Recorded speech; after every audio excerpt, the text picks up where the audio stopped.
훨씬 좋죠. 드라이버 같은 경우는 정확도가 페어웨이 안에만 들어가면 되는 거잖아요. 그래서 드라이버 같은 경우는 이렇게 엘보 플레인을 좀 유지하는 것도 나쁘지 않지만 웨지에서는 이걸 좀 피해야 된다는 거예요. 근데 여기서 얘를 맞추려면 손이 이렇게 멀어야 되겠죠. 그러면 자연스럽게 이렇게 가까우면 이렇게 됐지만 멀어지면 팔뚝의 연장선이나 오른 어깨가 위로 뒤로 빠지면서 팔뚝 연장선만 가리키면 이동 없이 우리가 백스윙도 잘할 수도 있겠죠. 대부분 드라이버 스윙을 할 때 발끝, 이 그립 끝이 어디 있냐면 이 끝이 발끝에 있어요.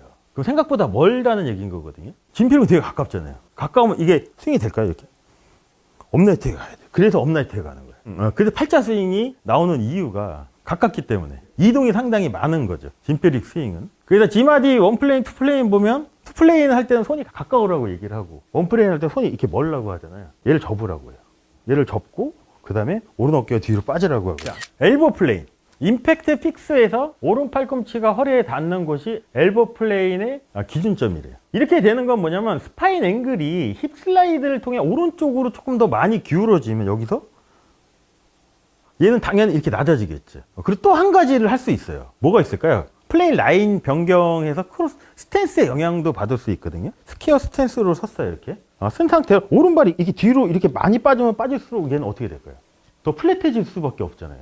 이렇게 해서도 우리가 변화를 줄 수도 있겠죠. 자, 그래서 임팩트 중 오른 팔뚝이 엘보 플레인에 있으면 가장 플랫한 플레인이래요.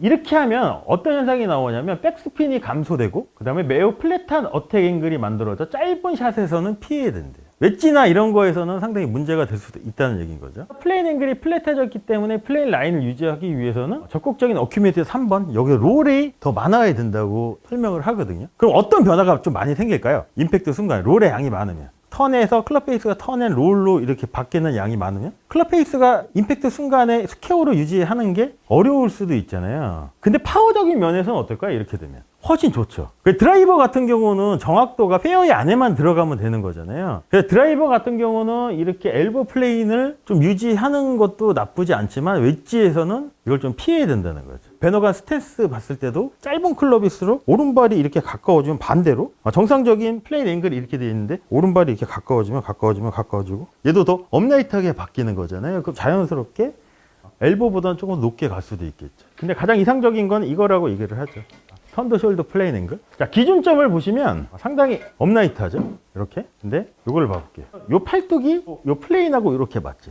플랫하고 요거를 보면 얘도 맞지만 이렇게 업라이트해지고. 그러면 우리가 백스윙을 하는 동안 이렇게 낮게 가서 위로 올라가는 이동이 필요가 없겠죠. 이렇게 설정을 하면. 그렇게 하기 위해서는 손이 될 수 있으면 내 몸에서 상당히 멀어야 돼요. 근데 이게 또 뭐랑 연결이 되냐면 아까 우리 스트로크 피치 했을 때 왼팔 플라잉 웨지 구조를 이렇게 유지하려면 클럽 샤프트가 이렇게 지면하고 평행이 되고 오른팔뚝을 이렇게 맞추려면 생각하는 것보다 왼손이 내 몸에서 살짝 이렇게 먼 느낌을 좀 받아야 되는데 몸이 이렇게 가까우면 오른팔뚝 플라잉 웨지 맞추는 것도 상당히 제한이 되고 맞출 수가 없겠죠. 근데 여기서 얘를 맞추려면 손이 이렇게 멀어야 되겠죠. 그러면 자연스럽게 이렇게 가까우면 이렇게 됐지만 멀어지면 이 상태에서 뭐만 하면 될까요? 이게 손을 살짝 멀리 한 상태에서 우리가 백스윙을 잘하기 위해서는 팔뚝의 연장선이나 오른 어깨가 위로 뒤로 빠지면서 팔뚝 연장선만 가리키면 이동 없이 우리가 백스윙도 잘할 수도 있겠죠. 그래서 가이드 라인을 대부분 드라이버 스윙을 할 때 발끝, 이 그립 끝이 어디 있냐면 선수들을 어딘지 유심히 관찰해 보면 대부분 어디 있냐면 이 끝이 발끝에 있어요.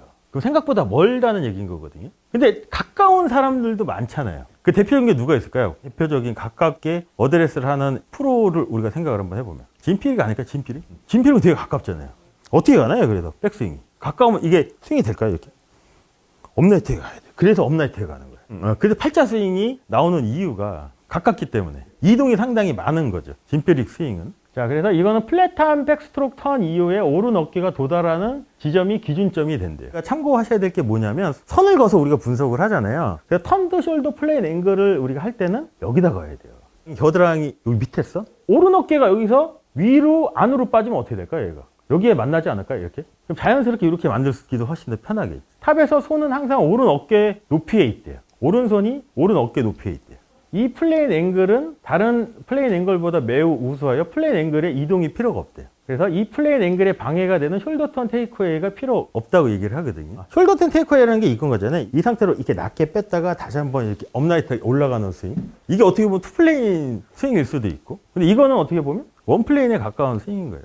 그래서 지마디 원플레인, 투플레인 보면 투플레인 할 때는 손이 가까우라고 얘기를 하고 원플레인 할 때 손이 이렇게 멀라고 하잖아요. 그래서 이제 보통 이제 지마디는 어떻게 표현하냐면 오른팔뚝 패닝 모션 얘를 접으라고 해요. 얘를 접고 그 다음에 오른 어깨가 뒤로 빠지라고 하거든요. 그럼 자연스럽게 이거를 찾을 수도 있겠죠. 그러니까 표현하는 방식이 다 틀리겠죠. 하지만 손이 생각보다 좀 멀리 있으면 굳이 우리가 한 번에 이동이 필요 없으니까 한 번에 쭉 갈 수도 있겠죠. 이렇게도 스윙을 한번 해보는 거예요. 손이 가깝게 있으면 이게 걸리잖아요. 그러니까 결국은 이렇게 높아져야 되는데 그런 동작이 필요가 없는 거겠죠.